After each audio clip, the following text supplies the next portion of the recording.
அல்லேலூயா. இன்றைய தினத்திலே முதியோரின் ஊழியங்கள் என்று சொல்லி ஒரு 4 காரியங்களை உங்களுக்கு நான் சொல்லும்படியாக விரும்புகின்றேன். முதியோர் ஊழியங்கள், முதியோர் செய்ய வேண்டிய ஊழியங்கள். கர்த்தருக்கு ஸ்தோத்திரம். முதலாவதாக சகரியா தீர்க்கதரிசன புத்தகம் 8ஆம் அதிகாரம் 4, 5 ஆகிய வசனங்களை வாசிக்கிறேன். சகரியா 8, 4, 5. திரும்பவும் எருசலேமின் வீதிகளில் முதிர் வயதினாலே தங்கள் கைகளில் கோலை பிடித்து நடக்கிற கிழவரும் கிழவிகளும் குடியிருப்பார்கள். நகரத்தின் தெருக்களிலே விளையாடுகிற ஆண் பிள்ளைகளும் பெண் பிள்ளைகளும் அதன் வீதிகளில் நிறைந்திருக்கும் என்று சேனைகளின் கர்த்தர் சொல்லுகிறார். அல்லேலூயா. இங்கே எருசலேமுடைய யுத்த காலங்கள், பஞ்சகாலங்கள், சிறைபிடிக்கப்பட்ட காலங்கள், அவைகளில் இப்போ சொல்லப்பட்டிருக்கிற அந்த ஆசீர்வாதம் இல்லாதே போய்விடும். ஆனால் மறுபடியும் ஒரு சமாதான காலம் வரும் பொழுது அது களிப்பாக சந்தோஷமான காலமாக மாறும். அந்த காலத்தை குறித்து தான் இங்கே சொல்லி இருக்கிறது. அப்பொழுது வயதானவர்கள் தங்கள் கோல்களை, தடிகளை பிடித்து கொண்டு தெருக்களில் அவர்கள் நடமாடுவார்கள். பிள்ளைகள் சொல்லும் பொழுது இங்கே தமிழில் ஆண் பிள்ளைகள் பெண் பிள்ளைன்னு சொல்லும் பொழுது ஆங்கிலத்தில் பாய்ஸ் அண்ட் கேர்ள்ஸ் என்று சொல்லி இருக்கிறது. ஆண் பிள்ளைகள் பெண் பிள்ளைகள் தெருவிலே சந்தோஷமாய் ஓடி விளையாடுகிற அனுபவங்கள் உண்டாயிருக்கும் என்று சொல்லப்பட்டிருக்கிறது. கர்த்தருக்கு ஸ்தோத்திரம். Old men and old women shall again dwell in Jerusalem and sit out in the streets, every man with his staff in his hand for the very age. அவர்கள் தெருக்களில் உட்கார்ந்திருப்பார்கள், இரு கரையிலும் பெரியவர்கள் உட்கார்ந்திருப்பார்கள், அவருடைய கைகளிலே அவர்களுடைய கோல்கள் இருக்கும் என்று அதில் மொழிபெயர்ப்பு கொடுக்கப்பட்டிருக்கிறது. அப்போது இது ஒரு நல்ல ஒரு ஆசீர்வாதமான ஒரு அனுபவமாக இருக்கிறது. முதலாவது, சமுதாயத்தோடு உள்ள தொடர்பு, சொசைட்டியோடு ஒரு தொடர்பு முதிர் வயதிலே நமக்கு தேவை. கர்த்தருக்கு ஸ்தோத்திரம். இந்த காலம் பரவாயில்ல, உங்களுக்கு டெலிவிஷன் இருக்கிறது, பல வாய்ப்பு இருக்கிறது, செய்தித்தாள் வீட்டுக்கு வருகிறது, உலக செய்திகள் படிக்கிறீர்கள், நாட்டு நடப்புகள் படிக்கிறீர்கள் அல்லது காண்கிறீர்கள். அப்போது அது இந்த முதிர் வயதுக்கு என்ன தேவை? நாம் ஒருவேளை இன்னும் பெரிய காரியங்களை முன்னெடுத்து செய்ய போகலை, ஆனாலும் உங்களுடைய ஜபங்களுக்கு அவைகள் தேவை. அல்லேலூயா. ஒரு ஜப ஊழியம் என்பது நமக்கு ஆண்டவர் எதிர்பார்க்கக்கூடியது. ஒரு அன்னாளையும் ஒரு சிமியோனையும் கர்த்தர் அதற்கு முதிர் வயதின் சாட்சிகளாக நமக்கு காண்பித்திருக்கிறார். அப்போது நீங்கள் அதிகமாக செய்யக்கூடியது ஒரு ப்ரேயர் மினிஸ்ட்ரி. அது மிக முக்கியம். அது படுத்திருந்தும் செய்யலாம், உட்கார்ந்திருந்தும் செய்யலாம், நடமாடிக்கொண்டும் செய்யலாம். முடிந்தால் அதுக்குரிய பலன் இருந்தால் முழங்கால் படியிட்டும் செய்யலாம். அந்த அந்த சரீர போஸ்டர்ஸ் பெரிய விஷயம் அல்ல, நம்ம உள்ளத்திலிருந்து எழும்பக்கூடிய வேண்டுதல்கள் தான் முக்கியமான விஷயம். அல்லேலூயா. ஸோ அது எழும்பணும். வாய் திறந்து கூட சத்தமாக ஜெபம் பண்ண முடியாது பல வேளைகளில், அது கூட பரவாயில்ல. மனசுல ஜெபம் பண்ணாலே ஜபம் தான். அல்லேலூயா. அதனால் அதை விட்டுவிடக்கூடாது.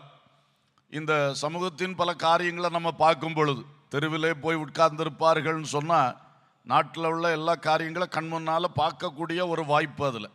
அப்போ இதெல்லாம் பார்க்கும் பொழுது கர்த்தருக்கு ஸ்தோத்திரம், உங்களுக்கு அந்த உள்ளத்திலே அந்த ஜபங்கள் எழும்பட்டும். அதை இதோடு சேர்த்து ஒன்று சொல்கிறேன். நம்முடைய தனிமை, முதுமையில் தனிமை என்பது தவிர்க்க முடியாது. கூட சில ஆட்கள் இருந்தாலும் உள்ளத்தில் ஒரு தனிமை இருக்கும்.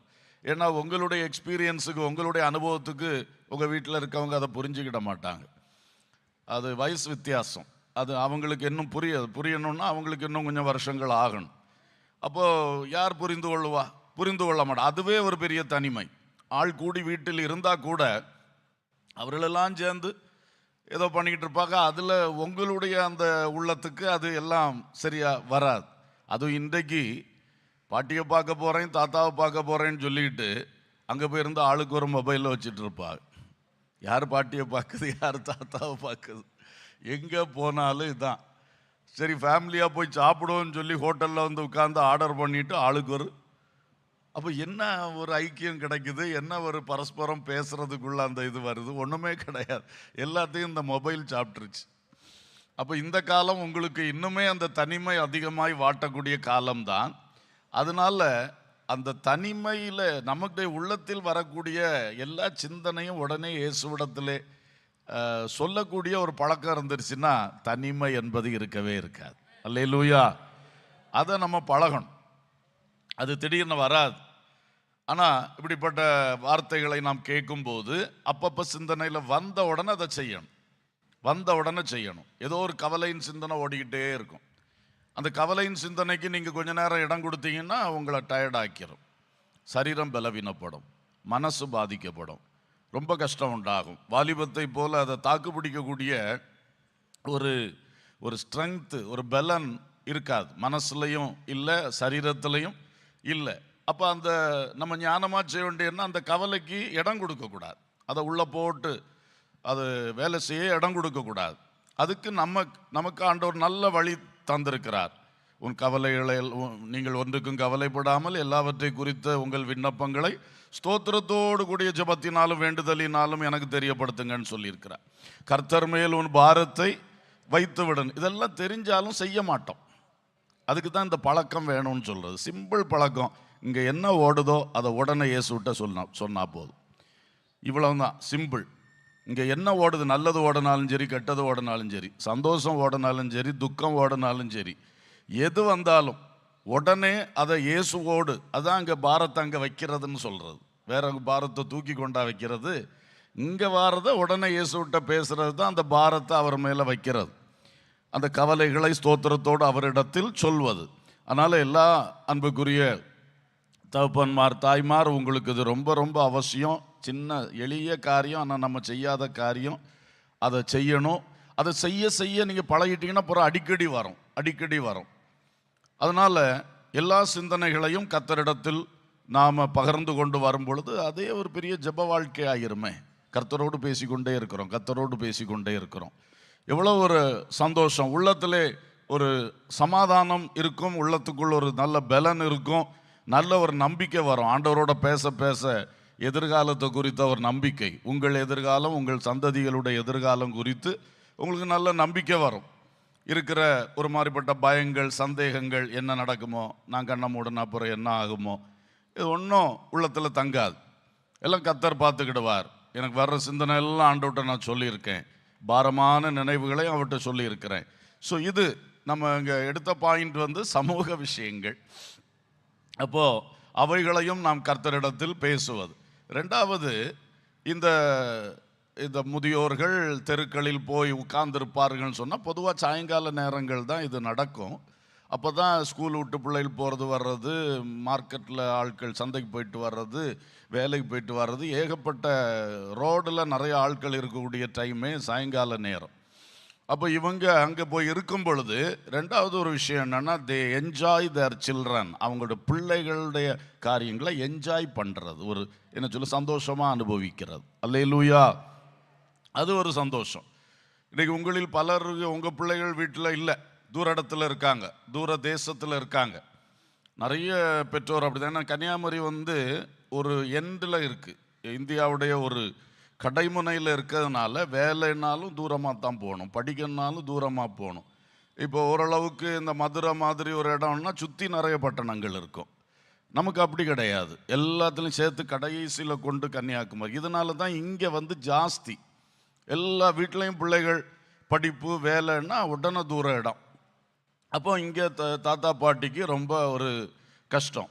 ஆனால் கொஞ்சம் சாயங்கால நேரம் கதவை திறந்து ஒருவேளை ரோட்டில் இருக்க முடியல, அந்த வாசப்படியிலையா உட்காந்து, அந்த வாசலில் ஒரு சேரை போட்டு உட்காந்து, இல்லை அந்த ஜன்னல் ரோடு வியூ இருக்கக்கூடிய, ரோடு பார்வை இருக்கக்கூடிய ஒரு ஜன்னலுக்குள்ளையாவது உட்காந்து கொஞ்ச நேரம் பார்க்கும் பொழுது, யார் பெற்ற பிள்ளையோ யாரோ போயிட்டு வந்துக்கிட்டு இருக்கு, அதை பார்க்கும் பொழுது உங்களுக்குள்ள ஒரு சந்தோஷம். அல்லேலூயா.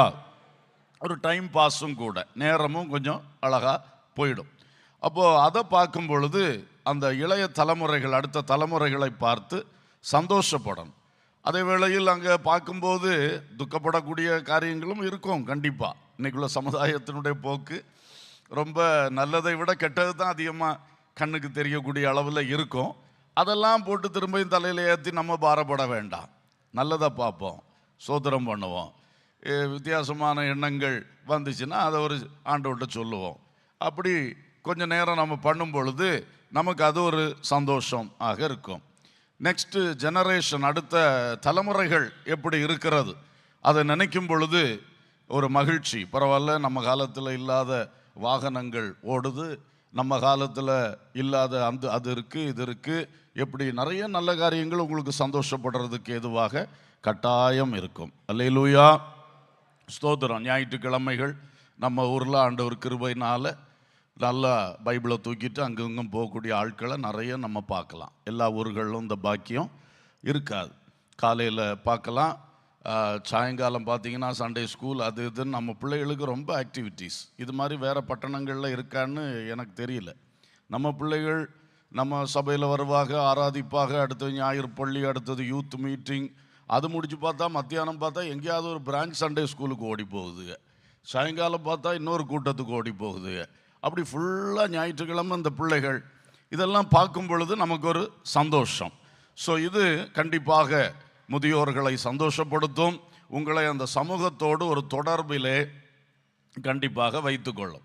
இன்னொன்று இதில் நான் சொல்ல விரும்புகிறேன். உங்களுக்கு ஒரு ஜெப ஊழியம் என்பதை சொன்னேன். அதோடு கூட அந்த காலங்களிலே நம்முடைய ஊர்லேயும் முந்தின காலங்களிலே முதியோர்கள் தெருமுனையில் அல்லது சந்தை வெளிகளில் அவங்க வந்து கொஞ்ச நேரம் உட்கார்ந்துருக்காங்கன்னா அவங்கள 4 பேர் வந்து பார்ப்பாங்க, 4 பேர் வந்து விசாரிப்பாங்க, பேசுவாங்க, தங்களுடைய காரியத்தை சொல்லுவாங்க. அப்போது அதில் சிலருக்கு பயன்படக்கூடிய வாய்ப்புகள் அதில் கிடைக்கும், கண்டிப்பாக கிடைக்கும். பழைய காலத்தில் இப்போ பைபிளில் நம்ம படிக்கிறோம், பட்டண வாசல்கள், பட்டணங்களில் இருக்கக்கூடிய வாசல்களில் அதில் ஒன்று வந்து இப்போ தாவீது சொல்லுவார் ஒலிமுக வாசல் அப்படிம்பார். அது ஒரு ஸ்பெஷல் வாசல். அதில் என்ன, யோபு சரித்திரத்திலையும் படிக்கிறோம், பட்டண வாசலில் நான் உட்கார்ந்திருக்கும் பொழுது. அது என்னென்னா நியாயம் தீர்க்கிற இடம், அந்த நியாயம் சொல்லுகிற இடம், நியாயம் தீர்க்கிற இடம், அதுதான் அந்த பட்டண வாசல்னு சொல்ல. சாயங்காலம் ஆகும் பொழுது அந்த பட்டணத்தில் உள்ள மூப்பர்கள் அவங்க அதில் வந்து உட்காருவாங்க. அப்போ மக்கள் ஒருத்தருக்கு ஒருத்தர் உள்ள பிரச்சனை எல்லாம் அவங்கள்ட்ட கொண்டு போவாங்க. அப்போ அவங்க புத்தி சொல்லி நியாயம் செய்து அப்படி அனுப்புவாங்க. இது ஒரு பழக்கம். இது இஸ்ரவேலின் பட்டணங்களில் முந்தின காலத்தில் இருந்தது. பைபிளில் நமக்கு ஆதாரம் இருக்கிறது. நம்ம ஊர்களிலும் கிராமப்புறங்கள்லாம் இருந்தது. இப்போ வந்து ஒரு வித்தியாசமான காலம், மதிக்கிறதே இல்லை. இப்போ முதியோர்களை மதிக்கிறது இல்லை, அவங்க பேச்சை கேட்கறது இல்லை. கொஞ்சம் முன்னாடியெல்லாம் ஒருத்தன் சத்தம் போட்டுட்டு இருப்பான் ரோட்டில் இடந்து, ஆனால் ஒரு முதியோர் அங்கே வந்தால் கொஞ்ச நேரத்துக்கு வாய மூடுவாப்புல. அவர் கடந்து போன பிறகு தான் திரும்ப அவனுக்கு இதை ஸ்டார்ட் பண்ணுவான். கவனிச்சிருப்பீங்கன்னு நினைக்கிறேன். இப்போ அப்படி இல்லை, ஒரு மதிப்பும் மரியாதையும் கிடையாது. அந்த மாதிரி ஒரு காலம். ஆனாலும் எல்லாரும் அப்படி போய்விடவில்லை, முதியோரை மதிக்கிறவர்கள் இருக்கத்தான் செய்கிறார்கள். அப்படி சில நன்மைகள் உண்டாகும் உங்களுடைய சூழ்நிலைகளை பொறுத்து. ஏதோ நம்ம போய் ஒரு இடத்துல உட்கார்ந்துருக்கிறோம், கொஞ்சம் நேரம் அதில் போகிற நம்ம தெரிஞ்ச ஒரு ஆளை கூப்பிட்டு விசாரிக்கிறோம், அவர்கள் விசாரிப்பார்கள், இல்லைன்னா நம்ம கூப்பிட்டு விசாரிப்போம். இப்படி வரும்பொழுது சில வேதனைகளை சொல்லுவார்கள், சில கஷ்டங்களை சொல்லுவார்கள், ஒரு சின்ன ஆலோசனை கொடுப்போம். சில காரியங்களில் இந்த மாதிரி பயன்படுறதுக்குள்ள வாய்ப்புகள் உங்களுக்கு நிச்சயம் உண்டு. ஸோ கண்டிப்பாக இந்த அனுபவம் நீங்கள் பயன்படுத்தி கொள்ளுவீர்களாக. நம்ம தெருவிலே மக்களோடு உள்ள ஒரு பழக்கம் நமக்கு தேவை. அல்லேலூயா. அதே போல் சர்ச்சுக்கு வந்து சர்ச்சு முடிஞ்சு போகும் பொழுதும் நீங்கள் 4-5 பேரையாவது சந்திக்கிற, உங்களுக்கு மற்றவங்கள மாதிரி ஓடி ஓடி போய் எல்லாரையும் கை எடுக்க முடியாது. ஆனால் கொஞ்சம் கூட்டம் முடிச்சு அப்படியே சிலரையாவது கூப்பிடலாம். நீங்கள் ஒன்றும் பிரச்சனை இல்லை, கூப்பிடலாம். அந்த பிரதர் அங்கே வர சொல்லு, யார்கிட்டையா சொல்லி விட்டால் கூட்டிகிட்டு வருவாங்க. நீங்கள் யார், உங்களை நான் 2 வாரமாக பார்க்குறேனே, எங்கேருந்து வரீங்க, என்ன விஷயம், பழகிக்கிடலாமே. யாரையோ கிடைக்கிற ஒரு 2 ஆளை கூப்பிட்டு பேசும் பொழுது உங்களுக்கும் அது ஒரு சந்தோஷமாக இருக்கும், அவங்களுக்கும் ஒரு சந்தோஷம். இந்த ஐயா என்னை கூப்பிட்டாரு, இந்த அம்மா என்னை கூப்பிட்டு விசாரித்தாங்களே, அது அவங்களுக்கு ஒரு பெரிய ஒரு சந்தோஷம். 2வது அவங்களுக்கு சபையை பற்றியும் ஒரு பெரிய நல்ல அபிப்பிராயம் வரும். இந்த சபையில் போனால் ஊழியக்காரன் மட்டும் இல்லை, அங்கே இருக்கக்கூடிய மக்களும் எங்களை விசாரிக்காக. அது அவங்களுடைய உள்ளத்தில் ஒரு பெரிய, அது தெய்வீகத்துக்கு எதுவாக அவங்கள கொஞ்சம் கூட ஊக்கப்படுத்துறதாகவும் அமையும். ஸோ கண்டிப்பாக நீங்கள் கூட்டம் முடித்த உடனே இந்த ரஷ்ல உங்களுக்கு போக முடியாது. கூட்டத்தாரோடு நீங்கள் கொஞ்சம் உட்காந்து கொஞ்சம் 2 பேர்கிட்ட பேசி கூப்பிட்டு வச்சு பேசி அப்படிலாம் போனீங்கன்னா உங்களுக்கு அது அந்த ஈடுபாடு வருது பார்த்தீங்களா, சமுதாயத்தில் உள்ள ஈடுபாடு. அது உங்களுக்கும் ஆசீர்வாதம், அந்த சம்பந்தப்பட்ட ஆட்களுக்கும் அது நிச்சயமாக ஒரு ஆசீர்வாதம். அதில் ஜெபம் என்கிற ஒன்று. 2வது இந்த பேசி பழகிறதுல உங்கள் வாயிலிருந்து நீங்கள் பேசுகிற வார்த்தை கண்டிப்பாக அனுபவம் உள்ள வார்த்தை. அவங்களுக்கு அது பிரயோஜனமாகத்தான் இருக்கும். நீங்கள் உங்களுடைய பிரயோஜனத்தை உங்களுக்கு புரிந்து கொள்ளாமல் இருக்கும். சில சமயம் தன் காரியத்தை தான் அறிய மாட்டோம், அது எப்பவும் உள்ளது தான். ஆனால் நீங்கள் சாதா பேசுகிறதே சின்ன வயசுடையவர்களுக்கு பெரிய ஆலோசனைகளாக இருக்கும், விலையேற பெற்றவைகளாக இருக்கும். அவங்களுக்கு அதோடைய இது தெரியும். அதனால் உங்களுக்கு அனுபவங்கள் 2வது வெறும் அனுபவங்கள் இல்லை, பைபிள் படிக்கிறீங்க, ஆவிக்குரிய அனுபவங்கள் உங்களுக்கு இருக்குது. அப்படி ஒரு விசுவாசிகளாக இருக்கக்கூடிய நமக்கு நிச்சயமாக நம்ம வாய் திறந்து 2 வார்த்தை சொல்லுவது பலருக்கு பிரயோஜனமாகத்தான் இருக்கும். அல்லேலூயா. அதனால் நீங்கள் அதை சந்தோஷமாக செய்யுங்க. சபையிலும் சரி சமுதாயத்திலும் சரி நீங்கள் அதை செய்யும் பொழுது அது ஒரு பெரிய ஊழியம் என்பதை நீங்கள் மறந்து விடாதிருங்கள். அல்லேலூயா. நமக்கு ஆண்டவர் சுகம் தந்திருக்கிறார், பலன் தந்திருக்கிறார், நமக்கு ஆண்டவர் ஜீவனோட வச்சிருக்கிறார். நம்ம பயன்படுவோம், ஆண்டவர் நாமத்தில் சிலருக்கு பயன்படுவோம். அப்படி நீங்கள் செய்வீர்களாக. நான் திரும்பவும் சொல்கிறேன், எல்லாரும் நம்மளை தேடி வரமாட்டாங்க. ஆனால் உங்களுக்கு அந்த உரிமை இருக்குது. யாரோ ஒருத்தரை கூப்பிடுங்க, ஒரு பக்கத்தில் இருக்கால சொல்லி அவருங்க வர சொல்லு, கூப்பிடுங்க.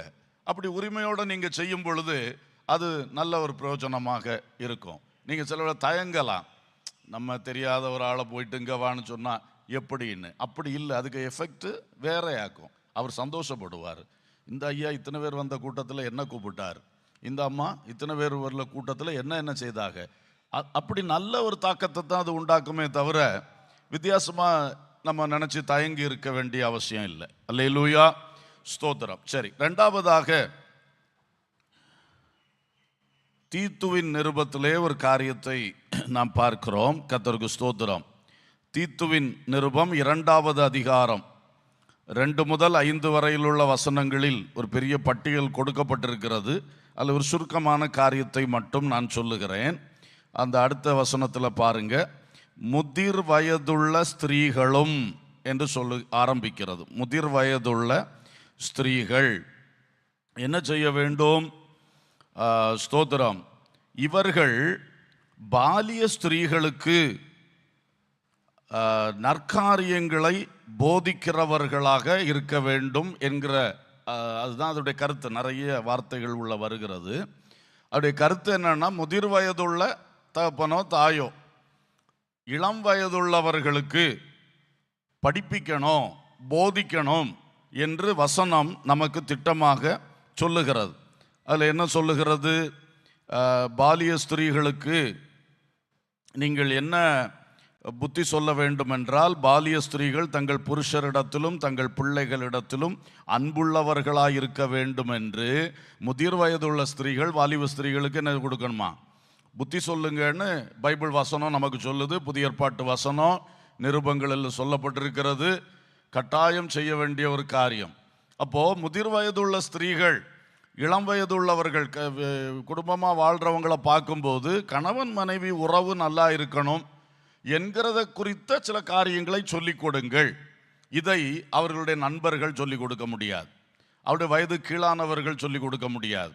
இதை சொல்லிக் கொடுக்கக்கூடியது முதிர் வயதுள்ள தகப்பனுக்கும் தாய்க்கும் நல்லா முடியும். அல்லேலூயா.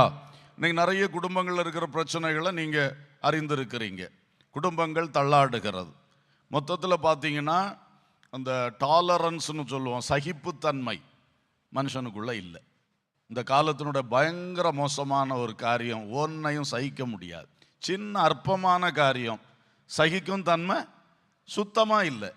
அதில் தான் விவாகரத்து வரைக்கும் ஓடுது, பல பிரச்சனைகளில் போகுது, அடித்தடி பிரச்சனை. வெளியே நல்லா காட்டிக்கிறாங்க, உள்ளுக்கு மோதுகிறார்கள், வீடு பரிதாபமாக இருக்கிறது, நிறைய பிரச்சனைகள், தற்கொலைகள். சகிக்க தெரியல, பொறுமையாக இருக்க தெரியல. சரி, இன்னைக்கு இப்படி நடந்தாலும் நாளைக்கு காலம் மாறும் என்கிற அந்த இதெல்லாம் கிடையவே கிடையாது. சின்ன விஷயத்துக்கும் இதுக்கும் அடிப்படை என்னன்னா பழக்க வழக்கம் இல்லை. மனுஷரோடு உள்ள பழக்க வழக்கம் இல்லை, தேவனோடும் இல்லை மனுஷரோடும் இல்லை, சும்மா அந்த நெட்டுக்குள்ளே உட்கார்ந்து இதுதான் பழக்கம் ஃபுல்லாக.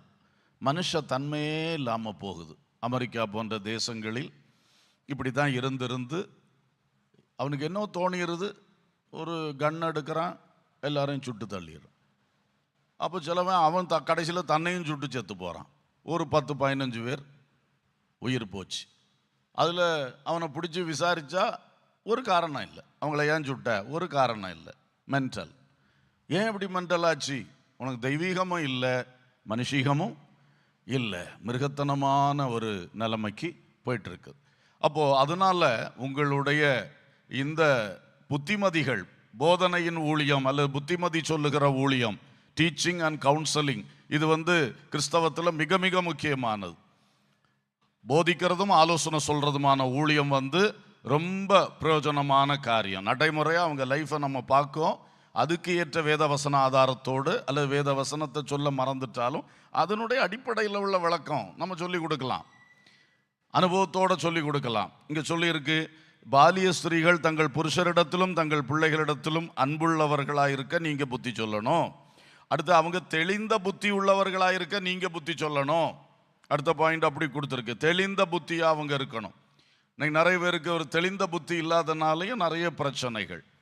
சிந்திக்கிறது இல்லை, அவங்க என்ன சொன்னாங்க அதை கரெக்டாக புரிஞ்சுக்கிடுறது இல்லை, வாய்க்குவா பேசி பிரச்சனைகள் பெருசாகி போகுது. அவர் புருஷன் அல்லது பிள்ளைகள் யாரோ அவங்க நினைக்கிறாங்கன்னா இதுக்கு பேசினேன், இவங்க அதை புரிஞ்சுக்கிடாமல் வேற ஒரு பதிலை கொடுக்க உறவுகள் பாதிப்புகள் வருகிறது. தெளிந்த புத்தி உள்ளவர்களாக இருக்க புத்தி சொல்லுங்க, கற்புள்ளவர்களாக இருக்க புத்தி சொல்லுங்க. இதுவும் இன்னைக்கு ரொம்ப சங்கடத்துக்குரிய நிலைமைகளில் போய் கொண்டு இருக்கிறது. அப்போ இவைகளெல்லாம் புத்தி சொல்றது முதிர் வயதுள்ள ஸ்திரீகள் செய்ய வேண்டும் என்று பைபிள் சொல்லுகிறது. அப்போ நம்ம செய்யணுமே, எப்படி வாழணும், எப்படி நடக்கணும், எப்படி தன்னைத்தான் காத்துக்கொள்ளணும், தன் வாழ்க்கையை காத்துக்கொள்ளணும், தன் பேரை காத்துக்கொள்ளணும், தன்னுடைய சரீரத்தை காத்துக்கொள்ளணும். இதெல்லாம் சொல்லி கொடுக்கக்கூடிய ஒரு உரிமை, ஒரு ஃப்ரீயாக ஓப்பனாக பேசக்கூடிய ஒரு காரியம் உங்ககிட்ட இருக்கு. மற்றவர்கள் வயதுக்கு தக்க அப்படி பம்மி தானே பேச முடியும், ஓப்பனாக டப்புன்னு பேச முடியுமா? ஊழியக்காரர்களாக இருந்தாலுமே ஒரு எல்லைகள் இருக்கு இல்லையா? ஆனால் உங்களுக்கு நீங்கள் ஒரு வயது என்கிற அந்த நிலைமையில் நீங்கள் இருக்கும்போது கூப்பிட்டு வச்சு பச்சையாக சொல்லி கொடுக்கலாம் சில விஷயங்களை. இந்த மாதிரி போகாத, நீ அன்னைக்கு அப்படி போகிறத நான் பார்த்தேன், இல்லைன்னா இப்படி ஒன்று கேள்விப்பட்டேன், என்ன விஷயம்? அன்பா சத்தம் போட சாடுறது இல்லை, ஆனால் உங்களுக்கு அந்த உரிமை இருக்குது. அன்போடு கூட புத்திமதிகள் சொல்லுங்கள். முதிர் வயதுள்ள ஸ்திரீகள் உங்கள் குடும்பத்துக்குள்ள, உறவினர் வட்டத்தில், சபையில் மற்ற பிள்ளைகளுக்கு, இளைஞர்களுக்கு, கன்னிகைகளுக்கு புத்தி சொல்லுங்கள். அடுத்து சொல்லியிருக்கு, வீட்டில் தரித்திருக்கிறவர்களாக இருக்க புத்தி சொல்லுங்க. பைபிள் காலத்தில் இது ஒரு பிரச்சனையாக தான் இருந்திருக்கு. பல வசனங்களில் பார்க்குறோம், வீட்டில் தரிச்சிருக்க மாட்டாங்கன்னு சொல்லிட்டு. கர்த்தருக்கு ஸ்தோத்திரம். ஆகவே வீட்டில் தரித்திருக்கிறவர்களாக இருக்க புத்தி சொல்லணும், தங்கள் நல்லவர்களாக இருக்க புத்தி சொல்லணும். அடுத்து தங்கள் புருஷருக்கு கீழ்ப்படுகிறவர்களாக இருக்கும்படி புத்தி சொல்லணும். தங்கள் புருஷர்களுக்கு கீழ்ப்படுகிறவர்களாக இருக்கும்படி. இன்னைக்கு பெண்களுக்கும் படிப்பு, பெண்களுக்கும் வேலை வாய்ப்பு, பெண்களுக்கும் சமுதாயத்தில் பெரிய உயர்ந்த அந்தஸ்துகள் என்று வரும் பொழுது இதில் பிரச்சனை வருது, தெரிய மாட்டேங்குது. குடும்பம்னு சொன்னால் என்னன்னு தெரியல. முதிர் வயது உள்ள ஸ்திரீகளுக்கு வேதம் சொல்லுது, சொல்லி கொடுங்க. புருஷர்களுக்கு இந்த பிள்ளைகளை என்ன செய்யணும்? கீழ்ப்படியணும், சொல்லி கொடுங்க. நீ புருஷனை விட பெரிய சம்பளம் வாங்கலாம், புருஷனை விட நீ உயர்ந்த பதவியில் இருக்கலாம், பெரிய அதிகாரம் கூட உன்னுடைய பதவியில் உனக்கு கிடைத்திருக்கலாம். ஆனால் நீ வீட்டில் வரும்பொழுது புருஷனுக்கு மனைவியாக இருக்கணும், பிள்ளைகளுக்கு தாயாக இருக்கணும். இதெல்லாம் சொல்லி கொடுங்க என்று சொல்லியிருக்கு. அவர்களுக்கு படிப்பிக்கத்தக்க நற்காரியங்களை போதிக்கிறவர்களுமாய் இருக்கவும் முதிர் வயதுள்ள ஸ்திரீகளுக்கு புத்தி சொல்லு. அப்போ நீங்கள் இந்த பாலிய ஸ்திரீகளுக்கு நற்காரியங்களை போதிக்கிறவர்களாய் இருக்க வேண்டும் என்று இந்த வசனம் உங்களை பார்த்து சொல்லுகிறது. அதே போல ஆண்களுக்கும் உண்டு. ஒரு பாலருக்கு சொன்னால் நம்ம எல்லாருக்கும் சேர்த்து தான் என்று தான் நாம் எடுத்துக்கொள்ள வேண்டும். கர்த்தருக்கு ஸ்தோத்திரம். எனவே இந்த சந்தர்ப்பங்களை நீங்கள் பயன்படுத்துவீர்கள் என்றால் கண்டிப்பாக நீங்கள் ஓடிச்சாடி செய்த காலத்தில் செய்த ஊழியங்களை விட, நன்மைகளை விட இந்த காலத்தில் அதிக நன்மை செய்வீர்கள். அல்லேலூயா. கண்டிப்பாக. ஆகவே நான் சும்மா இருக்கனே, பிரயோஜனம் இல்லாமல் இருக்கனே என்று நீங்கள் சிந்திக்காதபடிக்கு நீங்கள் பைபிள் உங்களுக்கு சொல்லக்கூடிய இந்த காரியங்களை செய்ய ஆரம்பிச்சிங்கன்னா, ஃபஸ்ட்டு உங்களுக்கு தயக்கமாக இருக்கும். ஒரு 2 பேர் 3 பேர்கிட்ட அப்படி கொஞ்சம் பேச ஆரம்பிச்சிங்கன்னா பிறகு அது வர ஆரம்பிச்சிடும். அப்புறம் அது தயக்கம் உங்களுக்கு மாறிடும். உங்களுக்கு அது ஒரு சந்தோஷமாக மாறும். இன்றைக்கும் 4 பேருக்காவது நம்ம புத்தி சொல்லணும், ஊழியம் செய்யணும். சரி, வெளியே தான் போக முடியல, ஃபோன் இருக்குல்ல. இப்போ ஃபோன் எல்லாருக்கும் இருக்கே. ஃபோன் அடித்தாது எப்படி ஃப்ரீயாக இருக்கியா, ஒரு 5 நிமிஷம் பேசணுமே.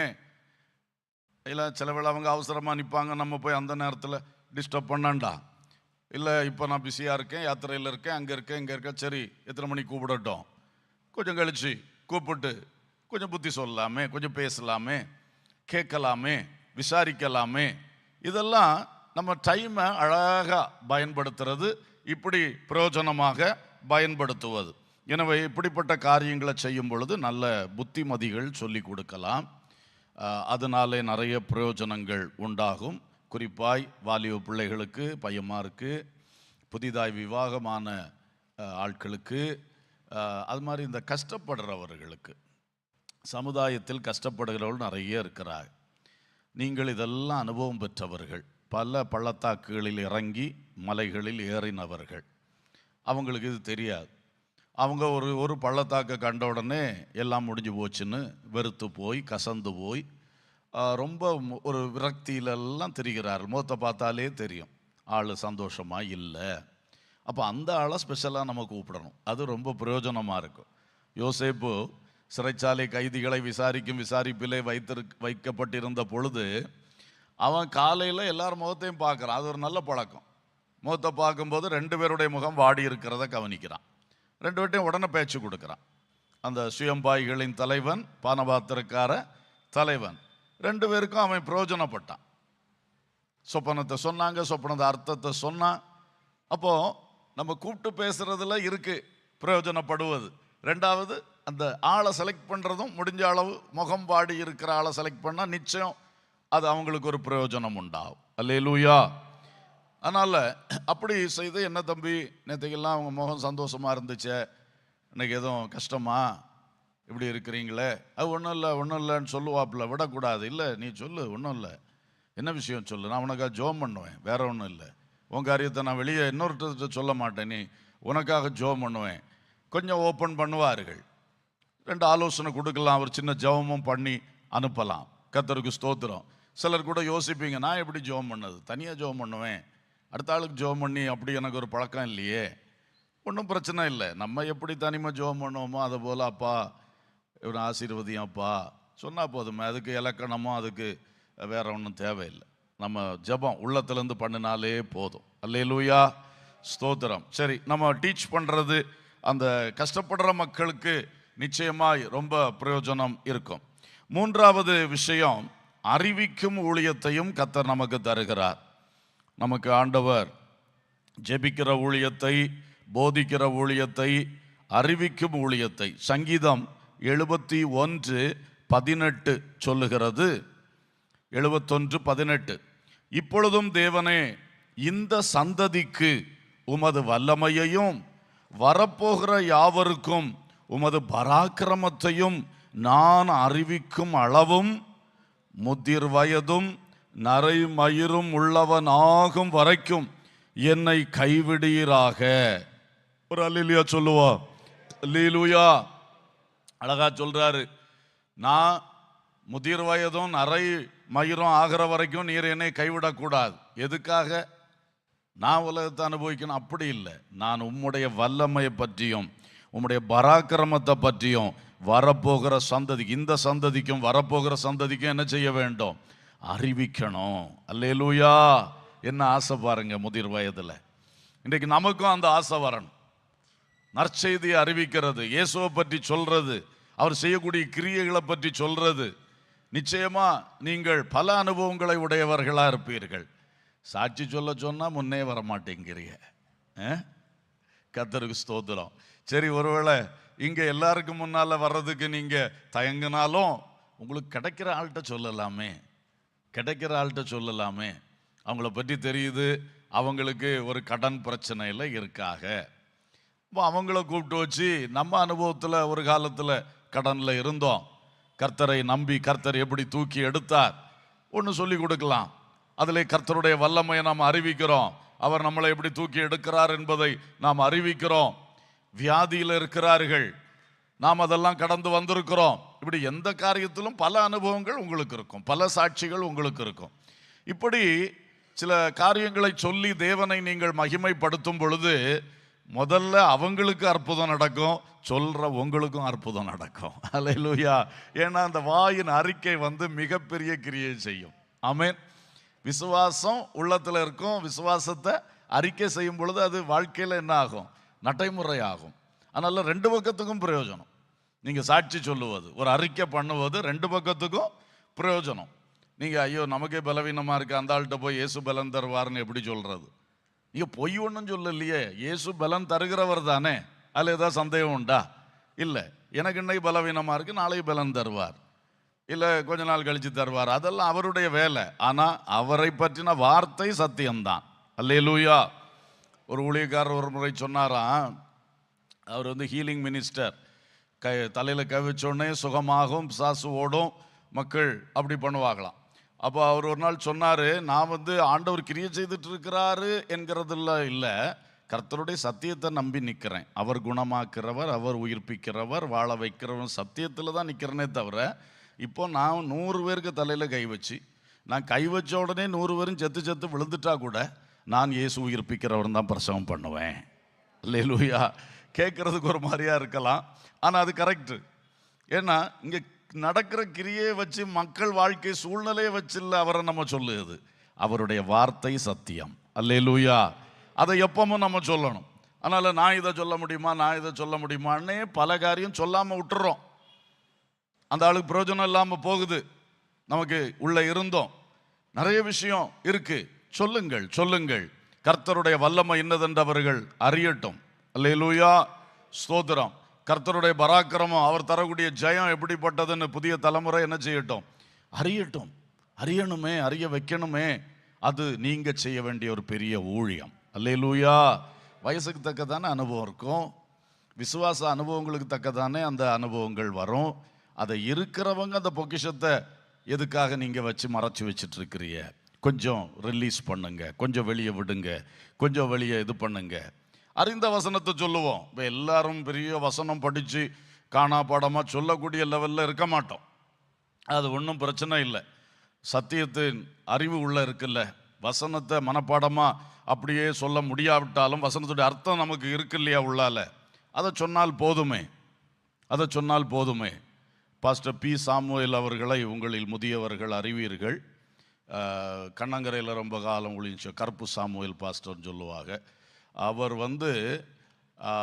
காட்டாத்துறையில் அவருடைய ரிட்டையர்ட் பீரியடில் அங்கே இருப்பார். வெயில் காலம் காட்டாத்துறையில் இருப்பார், மழைக்காலம் திருநெல்வேலி ஓடக்கரையில் போயிருப்பார். அப்படி இருப்பார், எலியா தாத்தா மாதிரி. அவர் நாங்கள்லாம் அப்போது சின்ன வயசில் காட்டாத்துறையில் இந்த பைபிள் காலேஜில் இருக்கும்போது அவர் ஒரு ஊழியம் செய்வார். ரூம்லே தான் இருப்பார். அந்த ஜன்னல் வழியாக பார்த்துட்டு யாராவது நான் அந்த பிரேக் விட்டோன்னே எல்லாரும் போகிறது வாரது இப்படி இருக்கும், ஒரு ஆளை கூப்பிட்டு அந்த ஆளோட பேசுவார். பேசி நிறைய காணாப்படமாக வசனம் வச்சுருப்பார், ரெஃபரன்ஸ் எல்லாம். இந்த பையனை பைபிளை கையில் எடுத்து அவர் சொல்ல வசனம் எல்லாம் எடுக்க வச்சு பெரிய ஒரு டீச்சிங்கே கொடுப்பார். அவர் மேடையில் நின்று பிரசங்கம் பண்ணுற அளவுக்கு ஒரு பலனையும் ஒரு நேரத்தையும் அந்த ஒரு பையனுக்கு செலவு பண்ணுவார். எனக்கு வேலை, அவரும் நானுமா ஒரு டாய்லெட்டை யூஸ் பண்ணுவோம், அந்த டாய்லெட்டை கழுவுறது என்னுடைய வேலை. அவர் பயங்கர சுத்தவான். அவர் சொல்லுவாங்க பிளாக் இங்கிலீஷ் மேன் தான் சொல்லுவார்கள். அவர் ஆளுக்கு நல்ல கருப்பாக இருப்பார், ஆனால் இங்கிலீஷ் மேன் மாதிரி பல விஷயத்தில் அவருடைய பழக்க வழக்கங்கள் ரொம்ப நீட்டாக இருக்கும். ஒரு நாள் எனக்கு இதே மாதிரி பைபிளை கையில் வச்சு ஒரு பிரசங்கம் பண்ணார், டாய்லெட் எப்படி கழுவணும். அங்கே ஆரம்பித்து கடைசியில் இருதய சுத்தம் பரலோகத்துக்கு போகிறது வரைக்கும் சுத்திகரிப்பை பற்றி பேசினார். அல்லேலூயா. அப்போது அன்னைக்கு எனக்கு இவருக்கு என்ன சும்மா இருக்கக்கூடாதான்னு நமக்கு வரும். ஆனால் இப்போ தெரியுது அந்த மனுஷன் தன்னுடைய ஓய்வு காலத்தையும் எந்த அளவுக்கு பயன்படுத்தினார். அல்லேலூயா. ஸ்தோத்திரம். அப்போது ஏன் இதை நம்ம செய்யக்கூடாது? எத்தனையோ பேருக்கு பிரயோஜனம். பலர் இது சொல்லி நான் கேட்டிருக்கேன். பாஸ்டர் சாமுவேல் என்னை கூப்பிட்டு அப்படி பேசினார், இப்படி பேசினார், அன்னைக்கு எனக்கு கஷ்டமாக இருந்தால் நான் நல்ல படிப்பினை கிடச்சிதுன்னு சொல்லிட்டு. ஆகவே கண்டிப்பாக இந்த நல்ல காரியங்களை அறிவியுங்கள். கர்த்தரை அறிவிக்கிறது. ஒரு மாற்று மத ஆட்கள் இருக்கிறாங்க. எங்களை போல உள்ளவங்க சொன்னால் அடிச்சு வரட்ட வருவான், உங்களை அப்படி செய்ய மாட்டான். வயசுக்கு ஒரு மதிப்பு இருக்கா இல்லையா? ரெண்டாவது, போலீஸ்காரன் வந்து பிடிச்சாலும் உங்களை பிடிச்சிட்டு போக மாட்டாப்புல. 70 வயசு தாண்டியாச்சுன்னா உங்களை என்ன செய்திருவாப்புல, அவங்கள விடு சொல்லிட்டு மற்ற ஆளுகளை தான் என்ன செய்வாப்புல, பிடிச்சிட்டு போவாப்புல. உங்களுக்கு நிறைய அட்வான்டேஜுகள் இருக்குது. இந்த நல்ல வாய்ப்புகளை நீங்கள் என்ன செய்ய வேண்டும்? கர்த்தருக்காக பயன்படுத்தணும். அல்லேலூயா, ஸ்தோத்திரம். கண்டிப்பாக கர்த்தருக்காக பயன்படுத்தும் பொழுது அது ஒரு பெரிய ஆசீர்வாதமாக இருக்கும். உங்களை திடீர்னு யாரும் கை வைக்க மாட்டான். ஒரு கை வச்சு ஏதாச்சுன்னா நம்மளுக்கு பழியாயிரும், கொஞ்சம் பயப்படுவான். இப்படி நிறைய அட்வான்டேஜ் இருக்குது. அதனால் நடக்க பலன் இருக்கிறவள் போங்க, சுவிசேஷத்தை நல்லா அறிவிங்க. நடக்க பலன் இல்லாவிட்டாலும் இருக்கிற வாய்ப்பை பயன்படுத்தி என்ன பண்ணுங்க? அறிவிங்க. அது நிச்சயம் உங்களுக்கு அது ஆசீர்வாதம், மற்றவங்களுக்கும் அது ஆசீர்வாதமாக இருக்கும். கடைசியாக ஒரு ஒப்புரவாக்கும் ஊழியத்தை பற்றி கடைசியாக சொல்லும்படி விரும்புகிறேன். பவுல் அப்போஸ்தலன் பிலேமோனுக்கு நிருபம் எழுதும் பொழுது, பிலேமோன் ஒரே ஒரு அதிகாரம் தான், 7ஆம் வசனத்திலிருந்து அதை கொஞ்சம் கவனிங்க. சகோதரனே, பவுலுக்கும் வயசு, அவர் அந்த நிருபம் எழுதும் பொழுது. பிலேமோனுக்கும் வயசாளிக்கு எழுதுகிறார். ஆனால் நண்பர்கள், இவர் ஊழியக்காரர், அவரும் தன்னுடைய இடத்துல ஒரு ஊழியத்தை நடத்தக்கூடிய மனுஷன், அவர் ஒரு முதலாளி. அவர் இப்போ சகோதரனே, பரிசுத்தவான்களுடைய உள்ளங்கள் உம்மாலே இளைப்பாறினபடியால் உம்முடைய அன்பினாலே மிகுந்த சந்தோஷமும் ஆறுதலும் அடைந்திருக்கிறோம். ஆகையால் பவுலாகிய நான் முதிர் வயதுள்ளவனாகவும், கவனிச்சிங்களா, பவுலாகிய நான் முதிர் வயதுள்ளவனாகவும் இயேசு கிறிஸ்துவின் நிமித்தம் இப்பொழுது கட்டப்பட்டவனாகவும் இருக்கிறபடியால் நீர் செய்யத்தக்கதை உமக்கு கட்டளையிடும்படிக்கு கிறிஸ்துவுக்குள் நான் துணியத்தக்கவனாய் இருந்தாலும் அப்படி செய்யாமல் அன்பு நிமித்தம் அன்றாடுகிறேன். நல்ல அழகான வார்த்தைகளை போட்டு, அவருக்கு ஒத்த வயது, அவருக்கு நண்பர், ஆனால் எப்படி எழுதுறார் பாருங்க. மன்றாடுகிறேன் என்னவென்றால், கட்டப்பட்டிருக்கையில் நான் பெற்ற என் மகனாகிய ஒனேசிமுக்காக உம்மை மன்றாடுகிறேன். முன்னே அவன் உமக்கு பிரயோஜனம் இல்லாதவன், இப்பொழுதோ உமக்கும் எனக்கும் பிரயோஜனம் உள்ளவன். அவனை நான் உம்மிடத்துக்கு அனுப்புகிறேன். என் உள்ளம்போல் இருக்கிற அவனை நீர் ஏற்றுக்கொள்ளும். அழகா சொல்றார். அப்போ இவர் கட்டுண்டிருக்கையில் அவனை ரட்சிப்புக்குள்ள நடத்தியிருக்கார் ஒனேசிமுவை. இந்த ஒனேசிமு யாரு? பிலேமோனுடைய அடிமை. அந்த காலத்தில் அடிமைத்தனம் உண்டு. அப்போது அடிமைத்தனமாக வேலைக்காரங்களாக இருப்பாங்க, அவங்களுக்கு உரிமையே கிடையாது. இவன் கஷ்டம் தாங்காமல் ஏதோ ஒரு சூழ்நிலையில் பிலேமோனை விட்டு ஓடிட்டான். ஓடி இருக்கிற இடத்துல பவுலை சந்திக்கிறான். பவுல் இயேசுவை பற்றி சொல்கிறாரு, விசுவாசியாக மாறிடுறான். அப்போ விசுவாசியாக மாறினோன்னா அந்த மனுஷன் கரெக்டாக கைடு பண்ணுறாரு பவுல். எப்போ நீ இப்போ ரட்சிக்கப்பட்டாச்சு, இனி மனம் திரும்புதலுக்கேற்ற கனிகளை கொடுக்கணும். அது என்ன? நீ திரும்ப போய் அந்த எஜமானுக்கு அடங்கி இருக்கணும். இந்த உபதேசம் பலர் கொடுக்கறதில்ல, ஆனால் அது வேணும். மனம் திரும்பின என்றால் மனம் திரும்புதலுக்கேற்ற கனியை கொடு. சகை சொல்கிறான்ல, எல்லாம் திரும்ப கொடுக்குறேன், திரும்ப செலுத்துகிறேன், அது வேணும். இதை அழகாக இவர் கைட் பண்ணி, நீ திரும்ப போ. ஜெயிலேருந்து தப்பி வந்திருப்பான், மனம் திரும்பிட்டான், கொலகாரன் மனம் திரும்பிட்டான், அவனை அப்படியே கொண்டு சபைக்குள்ளே வைக்க முடியுமா? அவன் எங்கே போகணும்? திரும்ப அங்கே இருக்குது, அதை போய் நிறைவேற்றிட்டு வா, அப்போ தானே சரியாக இருக்கும். அங்கே போகும்போது சிலவளை கருணை அடிப்படையில் விட்டுருவாங்க, அது வேற காரியம். ஆனால் அந்த மாதிரி நல்ல ஒரு மனம் திரும்புதல் உபதேசம் பவுல் அதை கொடுத்து இவனை அங்கே அனுப்புகிறார் திரும்ப பிலேமோன். ஆனால் அவருக்கு தெரியும், ஒருவேளை பிலேமோன் சத்தம் போட்டு அனுப்பிடக்கூடாது, உள்ளே ஏற்றாமல் இருந்துடக்கூடாது. அதனால தான் இந்த கடிதத்தையே எழுதுறாரு. பிலேமோனுக்கு எழுதுன நிருபம். ஐயா, அவன் முன்ன உமக்கு பிரயோஜனம் இல்லாதவன், ஆனால் இப்போ உமக்கும் எனக்கும் அவன் யாரு? பிரயோஜனம். அவனா ரட்சிக்கப்பட்டான், ஆண்டவருக்குள்ளே வந்துட்டான், என் மனசு போல இருக்கிற, என் உள்ளம் போல இருக்கிற அவனை நீர் என்ன செய்யணும்? ஏற்றுக்கொள்ளும். அப்போது ஒரு ஒப்புரவாக்கும் ஊழியத்தை தன்னுடைய முதிர் வயதிலே பவுல் செய்தார். அல்லேலூயா. இன்னைக்கு அந்த ஊழியங்கள் நமக்கு ரொம்ப தேவையாக இருக்கு. குடும்பத்துக்குள்ள பிரிவினைகள், அண்ணன் தம்பிக்குள்ள எத்தனை சண்டைகள், எத்தனை நம்ம ஏரியா அது ஒரு பயங்கர சாபம். அந்த சாபக்கட்டு மாறினால் நம்முடைய சந்ததிகள் எழும்பி பிரகாசிக்கும். அல்லேலூயா. கன்னியாகுமரி மாவட்டம் தானே இவ்வளோ இருக்குது சொல்கிறாங்க. டைவர்ஸ் கேஸ் உங்கள் கன்னியாகுமரி மாவட்டம் தான் ஜாஸ்தி, கிறிஸ்டியன்ஸ் தான் ஜாஸ்தின்ற, பெந்தவசுக்காரன் நிறையன்றான். அப்போது ஒப்புரவாக்கும் ஊழியம் நமக்கு ஃபெயிலியராக இருக்கே. சபைகள் சிந்திக்க வேணும். அதோடு இப்போ முதியவர்கள் என்ற கருத்தில் உங்களுக்கு நான் இதை சொல்கிறேன். பவுல் அதை செஞ்சதுனால உங்களால் அதை செய்ய முடியும். கர்த்தருக்கு ஸ்தோத்திரம். அண்ணன் தம்பி ஒன்றா வளர்ந்தவன், ஒரே சட்டையை 2 பேரும் போட்டுக்குவான், எல்லாம் பண்ணுவான், ஒரே பிளேட்டில் சாப்பிடுவான். கடைசியில் இன்னைக்கு பார்த்தா நிலைமை எப்படி இருக்குது?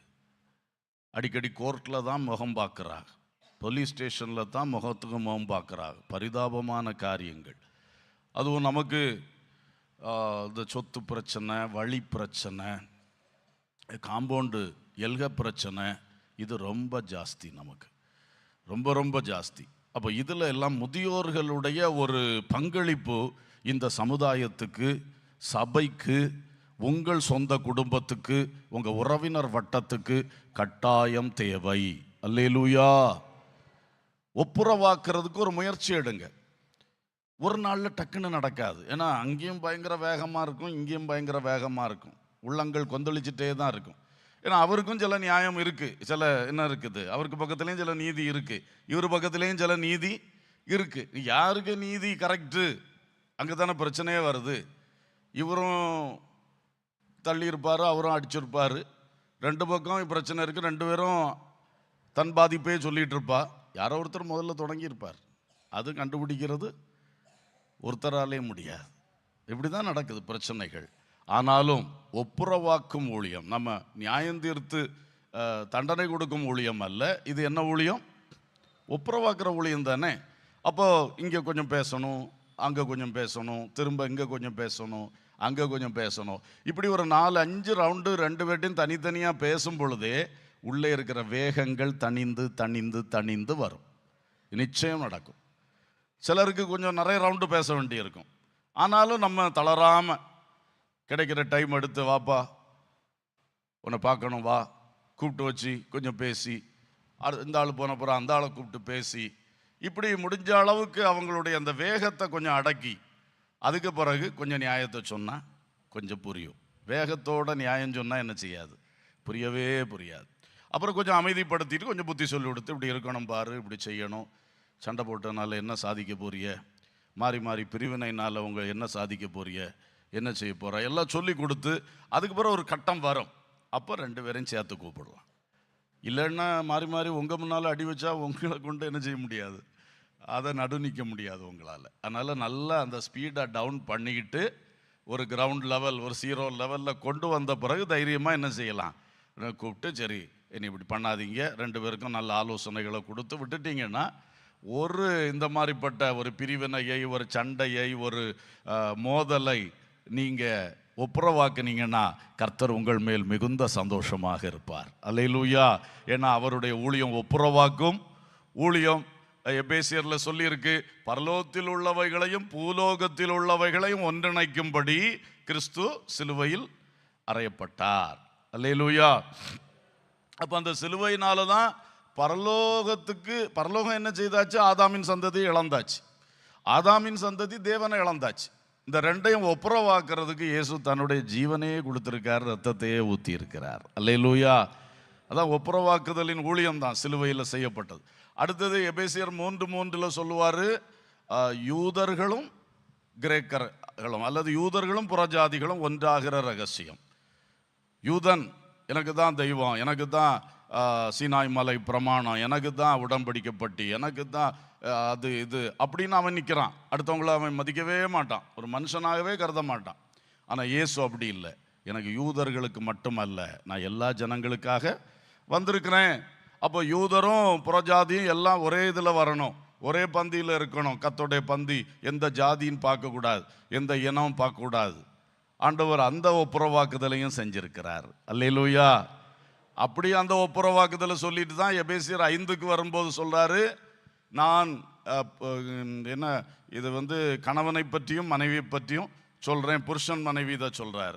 எபேசியர் 5:22 சொல்றார். அங்க ஒப்புரவாகணும், நீ அன்பு கூறு, நீ கனம் பண்ணு, கீழ்ப்படி, இப்படியெல்லாம் அங்க உள்ளதை சொல்றார். சொல்லிட்டு கடைசியில் சொல்றாரு, இந்த ரகசியம் பெரியது, நான் கிறிஸ்துவை பற்றியும் சபையை பற்றியும் சொல்றேன்.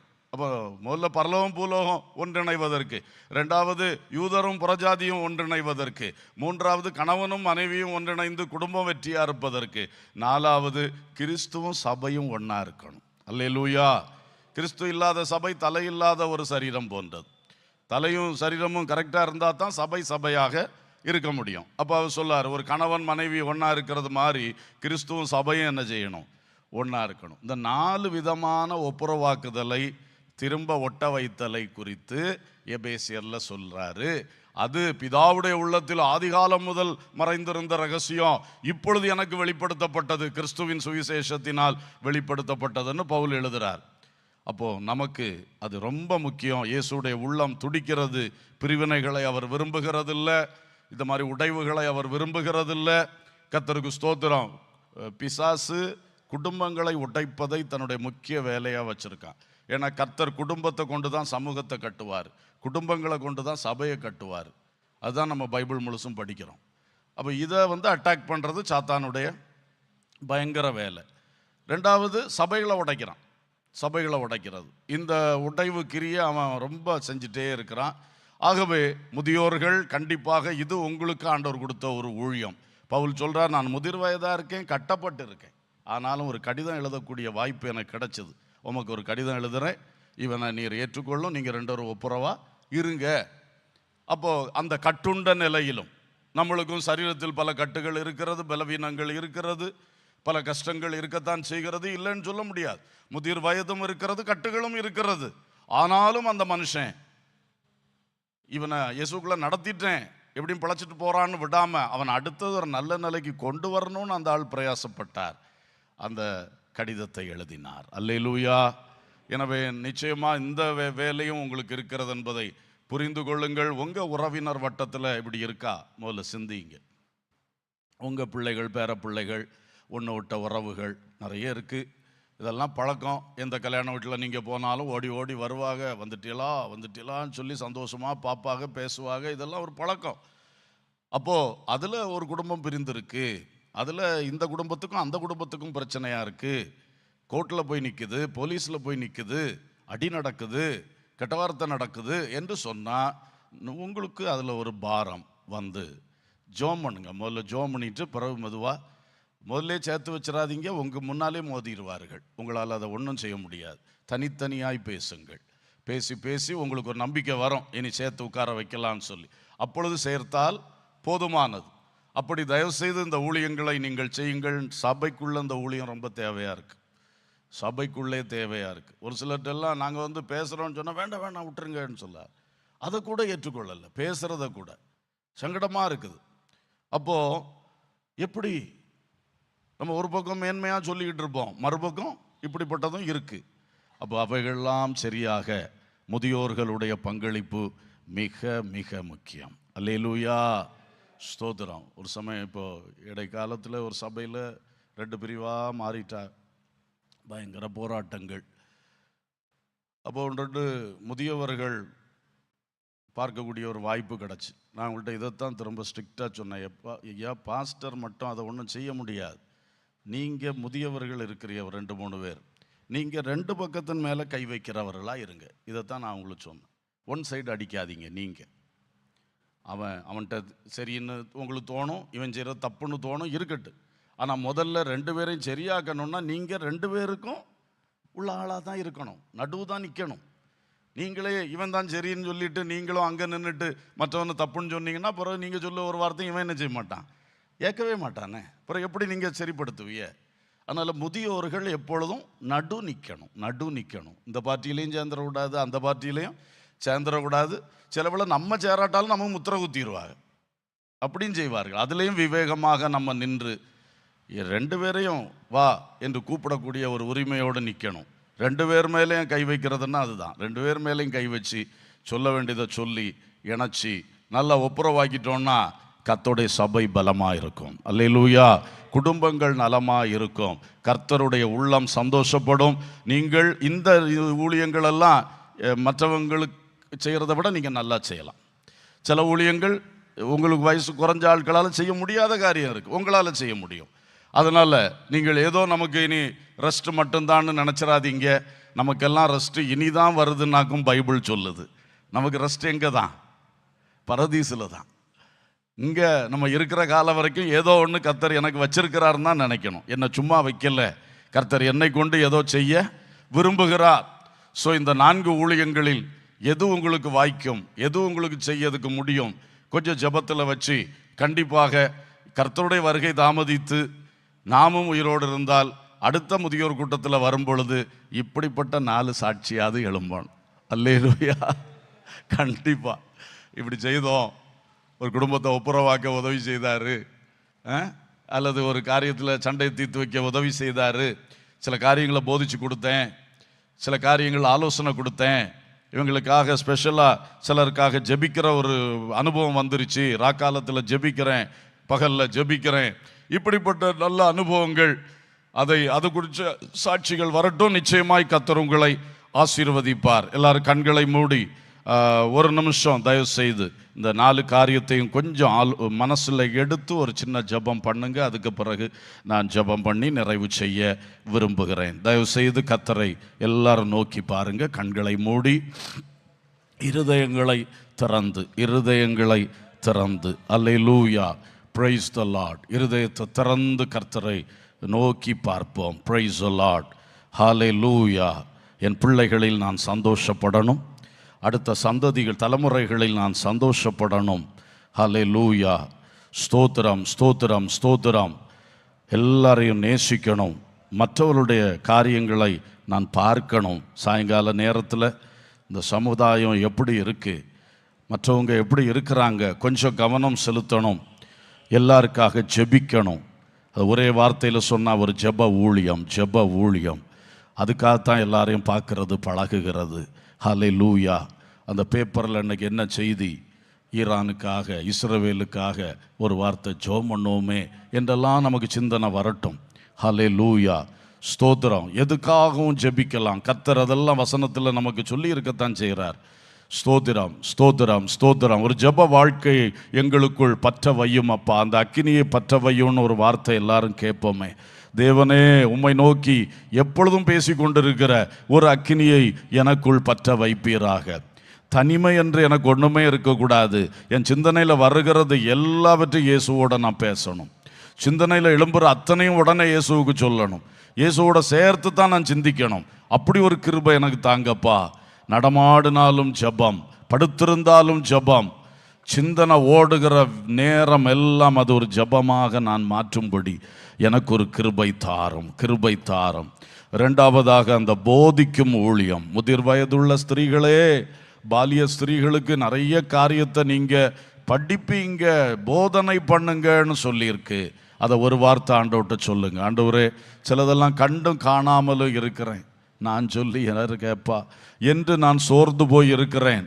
ஆனால் அப்படி அல்ல, இது எனக்கு பைபிள் சொல்லுகிற கட்டளை, வசனம் சொல்லுகிற கட்டளை. நான் சொல்லி கொடுக்கணும். அவங்க ஏற்றுக்கொள்வதை ஏற்றுக்கொள்ளாத அவங்கள பொறுத்தது. சொல்லி கொடுக்கணும்.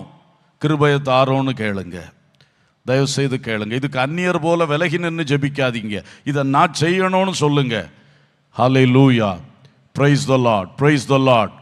நான் செய்யணும், நான் போதிக்கணும், நான் சொல்லி கொடுக்கணும். ஸ்தோத்திரம். அறிவிக்கணும், கர்த்தரை பற்றி அறிவிக்கணும். இயேசுவை பற்றி அறியாமல் நரகத்துக்கு நேராய் போகிற எத்தனை கூட்டங்கள். வாய்ப்பு கிடைக்கும் பொழுது, சமயம் வாய்த்தாலும் வாய்க்காவிட்டாலும் திருவசனத்தை ஜாக்கிரதையாய் பிரசங்கம் பண்ணுன்னு சொல்லியிருக்கு. நாம் நற்செய்தியை சொல்லுவோம், இயேசுவை சொல்லுவோம், இயேசுவின் வல்லமையை சொல்லுவோம், அற்புத அடையாளங்களை சொல்லுவோம், சாட்சிகளை பகிர்ந்து கொள்ளுவோம். 4வது விஷயம், எல்லாரும் இதுக்காக ஜெபம் பண்ணணும். ஆண்டவரே, என் குடும்பத்தில், என் உறவினர் வட்டத்தில், எங்கள் அக்கம்பக்கத்து வீடுகளில் எங்கள் சபையில், எங்கள் தெருவில், சமுதாயத்தில் நான் சிலரை ஒப்புரவாக்க வேண்டும். ஜெபம் பண்ணுறீங்களா? ஒரு வார்த்தை சொல்லுங்களேன், ஒரு வார்த்தை சொல்லுங்க, சொல்லி ஜெபம் பண்ணுங்க. ஆண்டவரே, இதை செய்யணும். நீங்கள் சிலுவையில் ரத்தம் சிந்தி அல்லவா ஒப்புரவாக்கி இருக்கிறீங்க. அந்த ரத்தம் வீணா போகக்கூடாது. நான் சிலரை ஆகிலும் ஒப்புரவாக்கணும். ஹல்லேலூயா, ஹல்லேலூயா, ஹல்லேலூயா, ஹல்லேலூயா. இது ஒரு பாக்கியமான ஊழியம், பாக்கியமான ஊழியம். ஜெப ஊழியம், போதிக்கிற ஊழியம், கர்த்தரை பற்றி அறிவிக்கிற ஊழியம், ஒப்புரவாக்கும் ஊழியம். ஆகவே நீங்கள் பெரிய காரியங்களை கர்த்தர் உங்கள்கிட்ட எதிர்பார்க்கிறார். ஹல்லேலூயா. பாக்கியமான சேவையிதே, பாதம் பணிந்து செய்திடுவேன். பாக்கியமான சேவையிதே, பாதம் பணிந்து செய்திடுவேன். ஆயுள் முடியும் வரை, கிறிஸ்தேசு வருகை வரை, ஆயுள் முடியும் வரை, கிறிஸ்தேசு வருகை வரை, அன்பின் மனத்தாழ்மை உண்மையும் காத்து ஆண்டவரை அடைவேன். அன்பின் மனத்தாழ்மை உண்மையும் காத்து ஆண்டவரை அடைவேன். அழைத்தீரே இயேசுவே, அன்போடு என்னை அழைத்தீரே. ஆண்டவ சேவையிலே மரிப்பேனே, ஆயத்தமானேன் தேவே. ஆண்டவ சேவையிலே மரிப்பேனே, ஆயத்தமா. எல்லாரும் சேர்ந்து சொல்லுவோமா? ஆண்டவர் சேவையிலே மரிப்பேனே, ஆயத்தமானேன் தேவே. ஆண்டவர் சேவையிலே, உண்மையா சொல்லுங்க, எஞ்சிய காலம் நீங்கள் கர்த்தருக்கு ஊழியம் செய்யும் காலம், உங்கள் இறுதி மூச்சு வரை ஆண்டவர் சேவையிலே மரிக்கணும். ஆண்டவர் சேவையிலே மரிக்கணும். நான் ஓய்வு காலத்தில் மரித்தேன் என்று அல்ல, ஆண்டவர் சேவையிலேயே நான் மரித்தேன். அந்த சாட்சி வரட்டும். தேனே ஆயத்தமானேன் தேவே, அழைத்தீரே. Hallelujah. Praise the Lord. Praise the Lord. ஒரு நிமிஷம் அந்நிய பாஷையின் வரம் பெற்றவர்கள், ஆவியில் நிறைந்து ஒரு அந்நிய பாஷைகளை பேசி, கர்த்தர் நாம் விரும்பி ஜெபித்தவைகளை நமக்குள் செயல்படுத்தத்தக்கதாக ஆவியானவருக்கு இடம் கொடுப்போம். ஆவியானவர் நமக்குள் தம்முடைய கிரியைகளை தொடங்குவாராக. ஆமீன். சில காலம் அடைக்கப்பட்டிருந்த ஜீவ ஊற்று நதிகளாய் புறப்பட செய்வாராக. ஓலபா கத்துனா மௌலியா ரஷாலபா கத்துனா ரபா ஷாலபா. ஹல்லேலூயா, ஹல்லேலூயா, ஹல்லேலூயா. அந்நிய பாஷை வரம் பெற்றவர்கள் ஒருவர் சும்மா இருக்க வேண்டாம். கொஞ்சம் அந்நிய பாஷைகளை பேசி கர்த்தரை மகிமைப்படுத்துங்கள். ஆவியானவர் நமக்குள்ளே ஒரு எழுப்புதலை தருவாராக, நமக்குள்ளே ஒரு கிரியைகளை தொடங்குவாராக. ரபலபல புகபர பௌஷல பௌதரப சாந்தோனா ரிகல ரதுரப ஷலபல பல பல பல பதுரபல புகமனம ஷிகபர பௌதர. ஹல்லேலூயா, ஹல்லேலூயா, ஹல்லேலூயா, ஹல்லேலூயா. செபிக்கிற ஊழியம் என்கிற ஊற்று புறப்படட்டும், ஊற்று புறப்படட்டும். ஜீவ நதியாய் அது பாய்ந்து அநேகரை நன்மைக்குள் கொண்டு வரட்டும். Glory, glory, glory, glory, glory, glory. Hallelujah. ரிபல பல பல ஷிலபதோர பதுரபல புகபர ஷகல பௌதரப சந்தனா. போதிக்கிற ஊழியத்தை தாரும், போதிக்கிற ஊழியத்தை தாரும், போதிக்கிற ஊழியத்தை தாரும். அது எனக்குள்ள இருந்து ஜீவ நதியாய் புறப்படட்டும். அநேக வாழ்க்கைகளை கிறிஸ்துவுக்குள் செழிப்பாக்கட்டும், கிறிஸ்துவுக்குள் செழிப்பாக்கட்டும். உலபா ரபா ஷலபா. என் சந்ததி கிறிஸ்துவுக்குள் செழிப்பாக்குவேன். என் வீட்டில் என்னோடு வாழுகிற பிள்ளைகளை கிறிஸ்துவுக்குள் எழுப்புவேன். ஹல்லேலூயா, ஹல்லேலூயா, ஹல்லேலூயா, ஹல்லேலூயா. Praise the Lord. அறிவிக்கிற ஊழியத்துக்காக ஸ்தோத்திரம். வாய்ப்பு கிடைக்கும் பொழுதெல்லாம் இயேசுவை அறிவிப்பேன், சாட்சிகளை அறிவிப்பேன். Glory, glory, glory. லிபல பல பல பகதுரா ரபரபா ஷந்தனா ரிகந்து லிபரபா ஷலபா கபௌரி அந்தலா. ஹல்லேலூயா, ஹல்லேலூயா. ஒப்புரவாக்கும் ஊழியத்தை நீர் என்னிடத்தில் எதிர்பார்க்கிறீர், என்னிடத்தில் எதிர்பார்க்கிறீர். அதை செய்வேன், பொறுமையோடு செய்வேன், பொறுமையோடு செய்வேன். ஆமென், ஆமென். எத்தனை முறை வேணாலும் திரும்ப திரும்ப கூப்பிட்டு பேசி முயற்சி எடுப்பேன், முயற்சி எடுப்பேன். இயேசுவே, உங்க உள்ளத்தில் இருதயத்தின் துடிப்பாகிய இந்த ஒப்புரவாக்குதலின் ஊழியத்தை என்னால் செய்ய முடியும் முடியும் முடியும். ஆமென் ஆமென் ஆமென். பலம் உள்ளவனுக்காகிலும் பலன் இல்லாதவனுக்காகிலும் உதவி செய்வது உமக்கு லேசான காரியம். ஆண்டவரே, என்னை பயன்படுத்தும் பயன்படுத்தும் பயன்படுத்தும். ஹல்லேலூயா ஹல்லேலூயா. ஆமென் ஆமென் ஆமென். glory glory glory. praise the lord praise the lord praise the lord. ஸ்தோத்திரம் ஸ்தோத்திரம் ஸ்தோத்திரம். கரங்களை தட்டி கர்த்தருக்கு ஸ்தோத்திரம் சொல்லுவோம். ஹல்லேலூயா ஹல்லேலூயா ஹல்லேலூயா. ஸ்தோத்திரம் ஸ்தோத்திரம் ஸ்தோத்திரம் ஸ்தோத்திரம். ஆமென். பரலோக பிதாவே, நல்ல தகப்பனை நன்றியோடு துதிக்கிறோம், வாழ்த்துகிறோம். இன்று சபையின் முதியவர்களாக தேவ ஊழியர்களாகவும் ஒன்று கூடி கர்த்தரை துதித்து பாட, ஸ்தோத்திரம் பண்ண, ஜெபம் பண்ண கிருபை செய்ததற்காய் ஸ்தோத்திரம் அப்பா. தேவனே, இந்த முதிர் வயதின் நாட்களில் தந்திருக்கிற அழகான ஊழியங்களுக்காக ஸ்தோத்திரம் அப்பா. அந்த ஜெப ஊழியத்தை மேன்மையாய் செய்வதற்கு கிருபை அருளுவீராக நாதா. ஆண்டவரே, போதிக்கிற ஊழியத்தை மேன்மையாய் செய்ய கிருபை பாராட்டும் அப்பா. உம்மை குறித்து அறிவிக்கிற உம் வல்லமையும் உடைய பராக்கிரமத்தையும் வரும் தலைமுறைக்கு அறிவிக்கிற ஒரு பெரிய ஊழியத்தை செய்கிற ஒரு பாக்கியத்தை எல்லாருக்கும் தாரும் அப்பா. வாய்ப்புகளை தாரும் அப்பா. அதுபோல இந்த ஒப்புரவாக்குதலின் ஊழியத்தை எல்லாம் தகப்பன்மார் தாய்மார் நல்ல முறையில் செய்ய ஆமென் ஆமென் ஆமென். காலங்கள் கடந்தாலும் எங்கள் வாழ்வு இன்றைக்கு ஆசீர்வாதமாக இருப்பதற்கு இன்னார்தான் காரணம் என்று சொல்லத்தக்க அளவிலே அநேகருக்கு பயன்படுத்தும் என்று ஜெபிக்கிறோம். தங்கள் தங்கள் சொந்த குடும்பங்களுக்குள்ளே, உறவினர்கள் நடுவிலே, அயலகத்தார் நடுவிலே, அப்பா, தெருக்களிலே, அந்த சமுதாயத்துக்குள்ளே, அது மட்டுமல்ல சபைக்குள்ளே இந்த ஒப்புரவாக்குதலின் ஊழியத்தை அதிகமாய் செய்வதற்கு எல்லாரையும் ஏவி எழுப்பும்படி ஜெபிக்கிறோம் தகப்பனே. அந்த நடுவு நிலைமையில் நிற்கக்கூடிய கிருபைகளை தருவீராக, வார்த்தைகளை தருவீராக, பயன்படுத்துவீராக என்று வேண்டிக் கொள்ளுகிறோம்.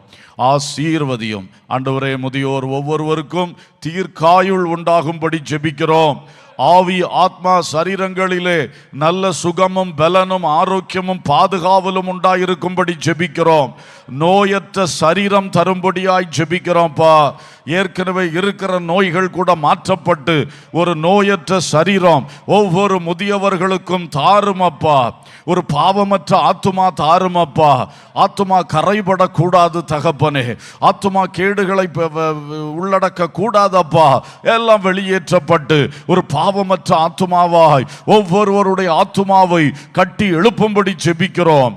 ஆண்டவரே, ஒவ்வொருவருடைய ஆவியும் கிறிஸ்து மயமாக்கப்பட்ட ஆவியாய் மாறட்டும் தகப்பனே. கிறிஸ்துவின் சுபாவங்களை தரித்து கொள்ளட்டும் அப்பா. பரலோகத்தில் புதிய எருசலேமில் வைத்திருக்கிற மகிமையும் மேன்மையும் அடைந்து கொள்வதற்கு ஏதுவாக கிறிஸ்துவை போல் ஆகணுமே, கிறிஸ்துவின் சாயல் தரிக்கணுமே. உங்கள் பிதா பூரண சர்க்குணராய் இருக்கிறது போல நீங்களும் பூரண சர்க்குணராய் இருங்கள் என்று சொன்னீரே. அந்த குணாதிசயங்களில், அந்த சுபாவங்களில், தன்மைகள் நல்ல ஒரு மறுரூபம் உண்டாகும்படி கிறிஸ்து மயமாக்கப்பட்ட ஆவியை ஒவ்வொருவருக்கும் தாரும். பிள்ளைகளை நேசிக்க, பிள்ளைகள் இவர்களை நேசிக்க, ஆண்டவரை கனம் பண்ண, கீழ்ப்படிய, நல்ல சந்தோஷமான ஒரு சூழல் வீடுகளுக்குள் உண்டாக நீர் கிரிய செய்யும். எந்த வீடுகளில் பிசாசானவன் பொல்லாத கிரியைகளை செய்து கொண்டிருக்கிறானோ, சந்தோஷத்தை உறிஞ்சுகிற பொல்லாத ஆவிகள், சமாதானத்தை கெடுக்கிற பொல்லாத ஆவிகள், ஆமேன், மனக்கலக்கங்களையும் குழப்பங்களையும் உண்டு பண்ணுகிற ஆவிகள், வருத்தங்களை கவலைகளை உண்டு பண்ணி கொண்டிருக்கிற ஆவிகள், ஒருவருக்கொருவர் மன தாங்கல்களை உண்டு பண்ணுகிற பொல்லாத கிரியைகள், மன இறுக்கங்கள், மன நெருக்கங்கள் இயேசுவின் நாமத்தில் தெய்வ மக்களுடைய குடும்பங்களை விட்டு, வீடுகளை விட்டு, வசிப்பிடங்களை விட்டு மாறி போவதாக. போகும் வரும் இடமெல்லாம் ஒரு சமாதானம், ஒரு ஆவியில் ஒரு மகிழ்ச்சி, உள்ளத்தில் ஒரு விடுதலை உண்டாகும்படியாய் ஜெபிக்கிறோம் தகப்பனே. ஆகாரங்கள், தண்ணீர்களை, காற்று முதலாய் ஆசீர்வதித்து கொடுமப்பா, ஆசீர்வதித்து கொடுமப்பா. வேண்டிய சத்தாய், பலனாய், மருந்தாய் அவைகளை மாற்றி கொடும் என்று வேண்டிக் கொள்ளுகிறோம். கர்த்தாவே, பேரப்பிள்ளைகள் இருக்கிறவர்களை ஆசீர்வதிப்பீராக. அந்த பேரப்பிள்ளைகளோ சந்தோஷத்துக்குரிய பிள்ளைகளாக, இவர்கள் அவர்களுக்கு பயன்பட, அவர்கள் இவர்களுக்கு பயன்பட நல்ல ஒரு சூழல் உருவாக்க நாங்கள் ஜெபிக்கிறோம். தூர இடங்களில் பிள்ளைகள் இருக்கிறார்கள். தனிமையில் தனி நபராய் அல்லது கணவன் மனைவியாய் இருக்கிற முதியோருக்காக வேண்டிக் கொள்ளுகிறோம். உம்முடைய தூதர்களுக்கு கட்டளையிட்டு பாதம் கல்லில் இடராதபடிக்கு அவர்கள் தங்கள் கரங்களில் ஏந்தி கொண்டு போகத்தக்கதாய் ஒவ்வொரு காரியம் வீட்டுக்குள்ளையும் வளாகத்திலையும் ரோட்டிலும் சபையிலும் எங்கு சென்றாலும் அது பாதுகாவலை கொடுமப்பா. கர்த்தர் கூட இருப்பீராக. சந்தோஷம் பெருக்கெடுக்கட்டும் தகப்பனே. ஆசீர்வதியும் ஆசீர்வதியும்.